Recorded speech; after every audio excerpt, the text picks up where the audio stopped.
Good morning, dear students. Hope everyone is doing fine in this pandemic situation. Stay safe, stay healthy.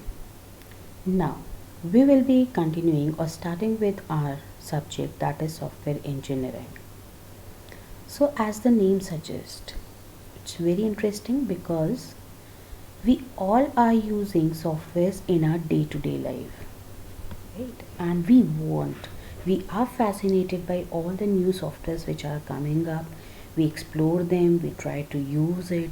Now what we are supposed to do in this subject is to understand how these softwares are built up, the practicalities behind developing this software, how we develop it, how it comes into the operational phase, how it is being maintained or evolved in future, right? So we will be discussing all these software related issues in the subject.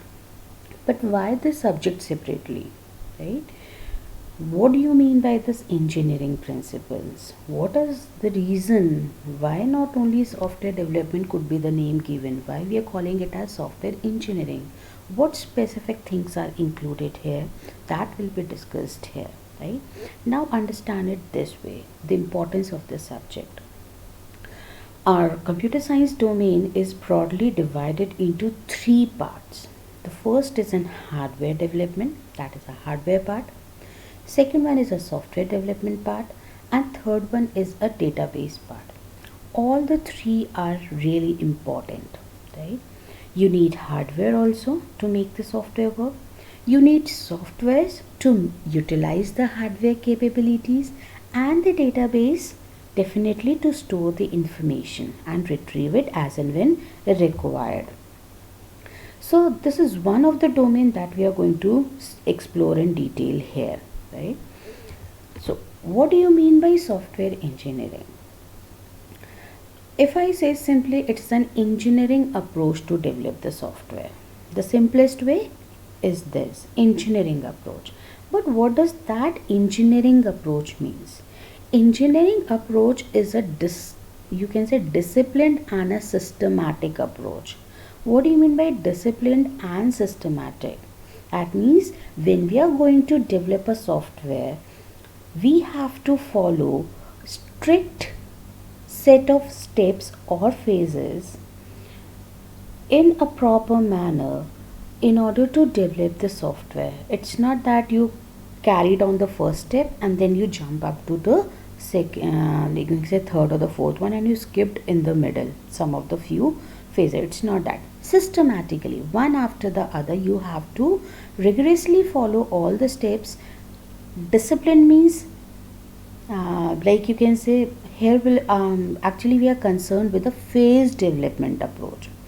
Phase development approach is where the entire step of software development is divided into separate phases, and each of the phases is carried out in a systematic or a sequential manner. Apart from this, after each and every phase we get a relevant document which act as an input to the next phase. Then only next phase started, right? For example, you get an output after the first phase which will act as an input to the second phase. Then you will start with the second phase. Once it is completed, you get an output after the second phase which act as an input to the third phase. So it is a disciplined way, right? You cannot you can say randomly carry out these phases. So this is what is an engineering approach, where we use past experiences, the methodologies or the procedures that is being developed, the principles, the tools that are being available in the market. We all club them together and develop the software, right? So that is an engineering approach. Now what is the benefit of this engineering approach? See, when you are following this disciplined and systematic approach, definitely you're carrying out your work in a very proper manner. So what it is going to achieve, it will lead you to a quality software which will be delivered on time, within the budget, and all the users requirement will be fulfilled. See, important factor in software engineering is CQT. Remember this. C is in cost, Q is in quality, and T is in time, CQT. And you have to maintain the balance between the three. You need to get a quality software in less time and less cost. You have to maintain this balance. It's not that in order to improve the quality you're exceeding the time or the cost. No. Customer has given us a constraint of cost and time, right? Say he said, let's take an example. You need to develop a software in 10,000, 10K, and the time given is 1 month, that is 30 days, and you need to develop two modules. Two modules means two functionalities only as of now, since the time and cost is limited. So our aim is to develop only those two specific requirements or the functions or the modules given in the given time and cost. You cannot exceed the time, you cannot take 1.5 months, neither you cannot increase the cost, right? That is limited, and you have to maintain that level of quality. If he is expecting say 90% quality, 100% is ideal case, which is never achievable, right? So you need to achieve that also, right? So that is important here. So simply engineering approach is applied in order to get these three factors: quality software within time, within budget, and fulfilling all the users requirement. Requirements are nothing, they are the functions and the non-functional requirements given by the customer. So we develop using this engineering approach, that is disciplined and systematic approach. Now let's talk about other definitions also. Software engineering is an engineering discipline that is concerned with all aspects of software development. All aspects of software development here means is, say when you're developing the software, it is a process. It's not a single step activity. Like first of all, you are going to get the requirements from the customer, right? Then once you are having all those requirements, you specify them. Then you go on developing it. Developing means designing and coding. Once you have coded it, then it comes under testing or validation phase. We test it as per the requirement given by the customer. And once the testing is over, it comes under maintenance phase. So broadly it is specification, development, validation, and maintenance. So we are talking about that these engineering disciplines are concerned with all aspects of software development, which is a disciplined and a systematic approach to develop a quality software in the given time and cost and fulfilling all the users' requirement. Now, what is the systematic approach I have told you? It is a collection of the past experience. Now, past experience includes what? The techniques which have been developed earlier, the methodologies which are being into place, and the guidelines suggested by them. So we need to follow all the techniques, methodologies, and guidelines. Now it's very difficult to understand theoretically what is technique, methodology, or guidelines. See, I'll give you an example. Say we always study mathematics, but what is the purpose? Why do we study maths always, even in engineering first year and second year, and we feel like why it is there, right? But the importance is application of all these mathematic principles or the methodologies that we study there are used in the current domains whichever we are studying, right? Say here in the software industry, what we'll do is we have to estimate the cost before the development. Okay, whatever cost customer has given us, are we able to develop in the given cost? Are we able to develop in the given time? Are we able to achieve that level of quality? How verbally we cannot do it.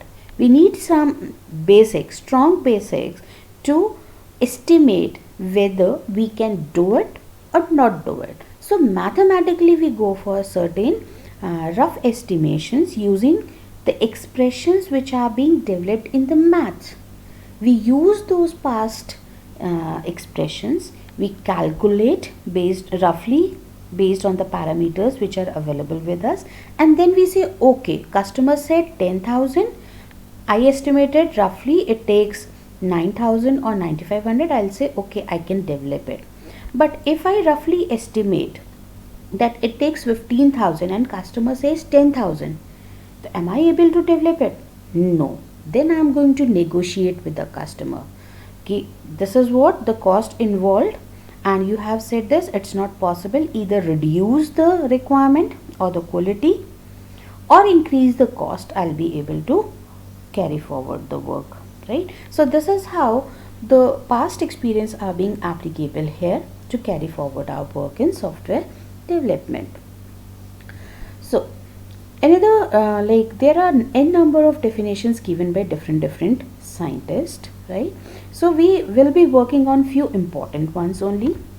So software engineering, say the first one is software engineering is the establishment and use of sound engineering principles in order to obtain economically software, that means cost effective software, economically, that is within the given cost, economically software that is reliable and work efficiently on real machines. What do you mean by reliable?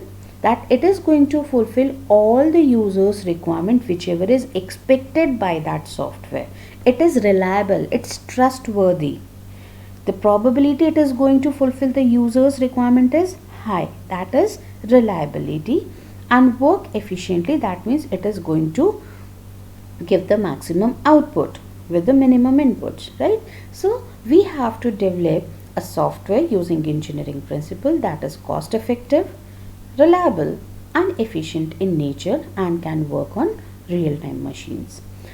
Then IEEE definition. IEEE definition is a standard definition, right? It's the application of systematic, disciplined, quantifiable approach to the development, operation and maintenance of software, right? So this is why I stated that it is systematically written out here.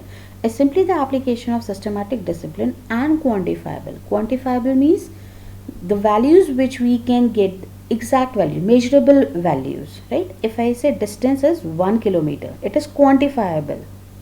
But if I say reliability, it's a non-functional requirement, it's not quantifiable, right? How reliable is your software? Roughly we can estimate, but exact value can never be provided for that. But as a length or distance or size, yes, we can quantify them. So you need to give the exact quantifiable value to each of the every parameter. So it's engineering approach simply to the development. I said it's a process of specification, development, operation is when it comes under the useful phase, and then the maintenance. So it includes this. Then why the software engineering came into existence? Let's see it using this graph. What happens in the earlier days? It was simply an art. Art is, like you can say, not everyone is good at art. Only the persons who are skilled enough, right, they're able to carry out the work. That is esoteric past experience. Esoteric is intended for a particular set of users who are expert or skilled in that particular area, not everyone. So initial days, what happens with respect to time and technology, only few people were able to do it, right? Then the trend changed from art to craft. Craft is like not only those skilled people, others were also able to use it. That is, we have unorganized use of past experience. That was not systematically organized, but yes, unorganized was able to understand, all the people were able to understand and try to use it. Then the major change came after the craft is an engineering approach, right, where we have systematic use of past experience and scientific basis. So this is what we are working in this era now, the engineering era, where we are using our past experience in science, the application of science simply. Now, what is the question or difference between software engineering and computer science, right? Computer science is a broad area which focus on theories and fundamentals. You'll see in computer science or computer science and engineering that we study 50 or 60 subjects theoretically, which provides the initial insight into what the subject is all about, right? The fundamentals. Then why specifically software engineering? It's a domain of computer science, I told you earlier. It deals with the practicalities of development and delivering useful software. That means practically here you are going to study how a software is developed. You will be developing it actually, and how it is delivered to the customer once it is developed using all the phases of development. Delivering is deployment to the customer. You deploy it to the customer and he starts using it. So all the practical aspects we are going to study it, not only the theory or the fundamentals, everything in detail. Why study software engineering? Why this question arises? Understand it this way. You make programs. Why we make programs? In order to fulfill a particular task or the given functionality. In the laboratories, what we do? Lab में क्या करते हैं हम लोग? We get a problem statement, we write a code, we give the input and we check the corresponding output, right? If it is giving you the correct output or the desired output, we say okay, the functionality is achieved. So when we have programs in place, why we are developing a software which takes lot of time and cost, and we have constraint of time and cost. When the same purpose can be fulfilled using a program, why we go on developing a software? This is the basic question is. Now, directly the answer is provided here. You can see a software is developed first of all to develop the large programs. In the labs, when we write the program, it is limited to a single page or say 2 pages, 3 pages, 10 pages. That means in terms of source lines, it will be 50 to 100 source lines, not more than that. But when it comes to software, you are supposed to develop a very large and a complex problem which has multiple functionalities. Along with the functionality, we have non-functional requirements also. And on these functional and non-functional requirements, you have to satisfy certain constraints also. So multiple requirements are there. Say take an example of a library management system. You have to develop, say for Graphicera. So how large it is? We have many courses. We have 3 different, you can say 2 universities with multiple campuses, multiple libraries for them, for different courses and different domains. So it becomes a complex, and we have thousands of students who are going to access them along with the employees. So it becomes a large problem, and you have to fulfill the user's requirement in creating a record, deletion of the record, issue a book, search a book, return a book, right? So these are the functional requirements. Now what is a non-functional requirement? Say I want it to be a reliable software. I want it to be available. Okay? Like if I give a specific time slot to a particular class that he can go to the library on Monday 12 to 1. Okay? Now if a student goes to the library in the given time and day, the software was working well for the entire day except that 12 to 1. Maybe the server is down or some issue is there. The student will say it's not reliable, it's not fulfilling my requirements. I'm not able to access the library, or I'm not able to do my required task. So that is reliability. If banking softwares, take an example, security is one of the non-functional requirements. You have to make each and every module as well as the overall software secure. So non-functional requirements. Then constraints. Say you go to the library, you issue a book, and there is a condition or a constraint applicable. You have to get it returned or reissue within a span of 15 days. हमने quantify किया. Now see this quantifiable term. 15 days. right? This is quantified. And if you don't get it reissued or returned, then a fine of 100 rupees will be imposed daily. It is also quantifiable. We have applied condition on this. Which module? Reissue or a return module, right? So all things are related. We'll do it systematically. I'm just giving you an insight what it consists of. Basically the functional requirement, non-functional requirement and constraint. So ultimately it becomes a very large problem which cannot be fulfilled by a program. You don't have proper interface also. Like if you're writing a program in C, it doesn't have an interface, but yes, other languages do provide. But fulfilling all the users requirement, it's not possible with the program, because you can have thousands of lines of code. Who's going to read and understand it? You need proper UI design, right? Systematically built up, right? All the concerns are being implemented. So this software engineering basically provides us those skills to develop that large programs or the software simply. And it also provides us the ability to solve complex programming problems, the complex ones also. Library is something which we are known to. But if I say complex program could be you're making a software for aircraft shuttle or the rockets or the submarines, right? Which are safety, or ventilators in the hospital. They are safety critical systems. Even a minute mistake of 0.0001 could be fatal. It could take the life of a person, right? So we have to be very specific in that case. So this is what software engineering, why we are doing it systematically.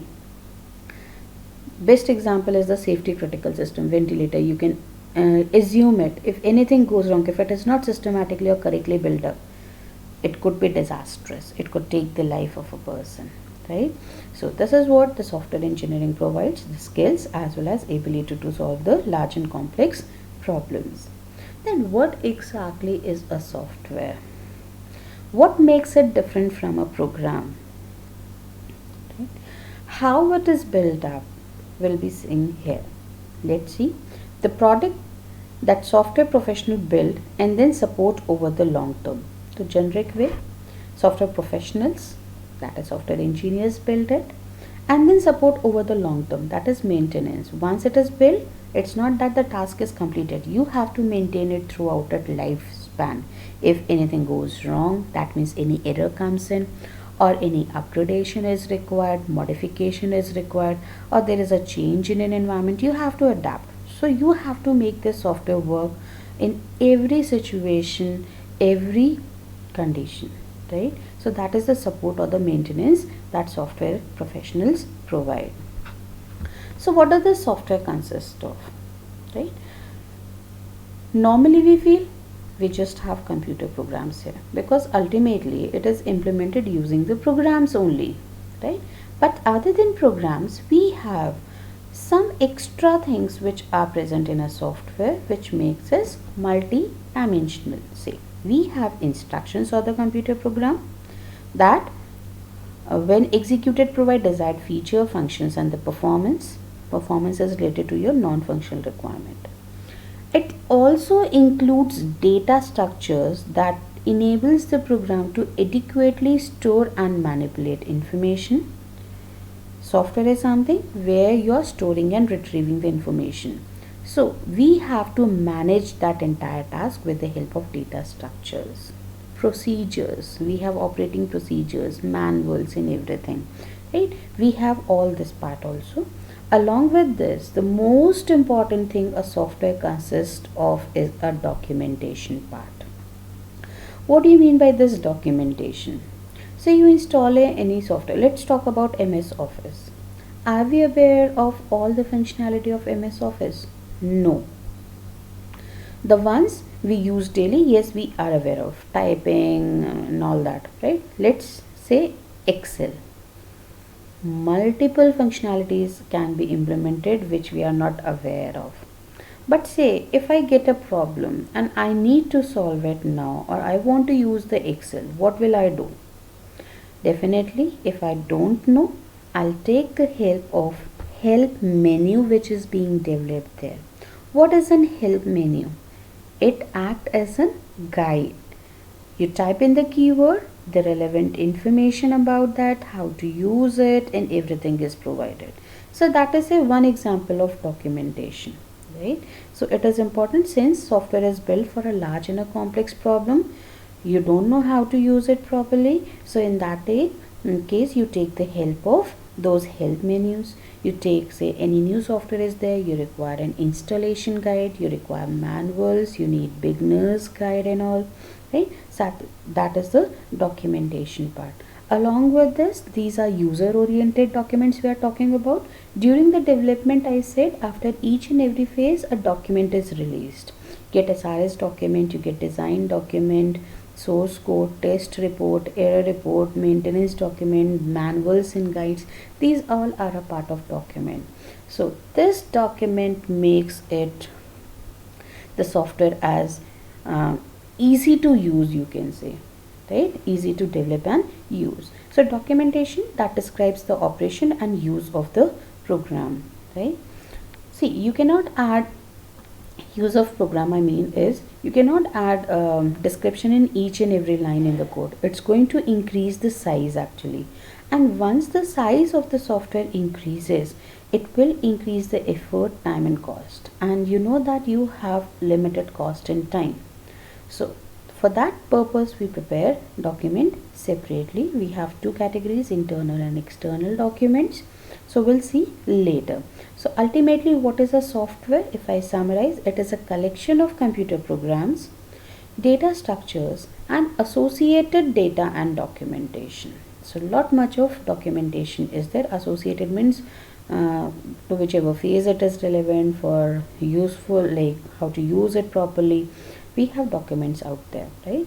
So that's make it different from a program. Program is simply this set of instructions, while apart from instructions we have data structures and associated documentation also in a software. Now, how the softwares are developed may be categorized as generic and customized software.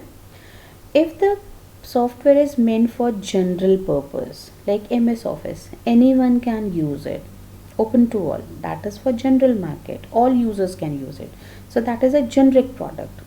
But if I say I want a library management system for graphic era deemed to be university, that means now it is customized or personalized for graphic era deemed to be university. It's not that other institutes or universities can use it. So this is what two types, generic and customized.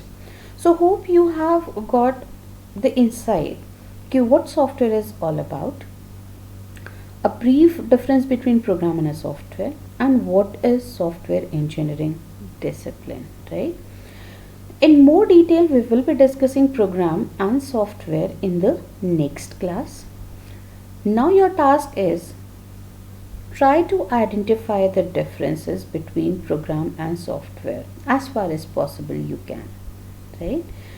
While differentiating them, we will get more idea about the software, right? Thank you for today. Stay safe, stay healthy.